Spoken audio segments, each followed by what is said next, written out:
بسم الله الرحمن الرحيم. يسر موقع أنا السلفي أن يقدم لكم هذه المادة.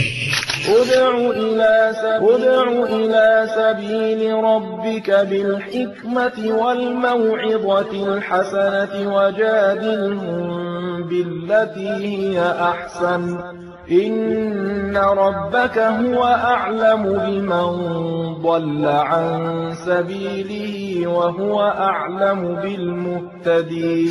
له لا شريك له، وأشهد أن محمدا عبده ورسوله صلى الله عليه وآله وسلم. أما بعد، هل من حق الجوار التهنئة في المناسبات لأهل الكتاب كخطبة أو زواج، والتهنئة بوجه عام لهم في مثل هذا الأمر؟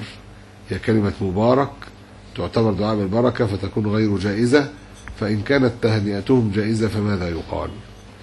أما المناسبات غير الدينية التي ليست أعيادا للمشركين يعتقدون فيها اعتقادات فاسدة فلا بأس بتهنئتهم في ذلك، مثل أن تقول زواج سعيد مثلا أو نحو هذا، وذلك لأن الدعاء لهم في هذا ليس بممنوع، ولم يرد دليل على منعه، وليس هو من الإقرار بالباطل، بخلاف الأعياد التي فيها مظاهر الشرك والكفر فلا يجوز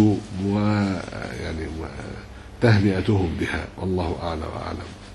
وقد ذكر بعض العلماء أن يقول له كثر الله مالك وولدك ونحو هذا، ينوون أن تزداد الجزية بذلك. بعض العلماء يقول هذا الكلام، لكن كما ذكرنا لو قال مثلا زواج سعيد فليس في هذا، أو زواج موفق مثلا، فالزواج نوع من التعفف عن الحرام، والكافر الذي لا يزني أقل شرا من الكافر الزاني، فلمثل هذا لا نمنع من هذا.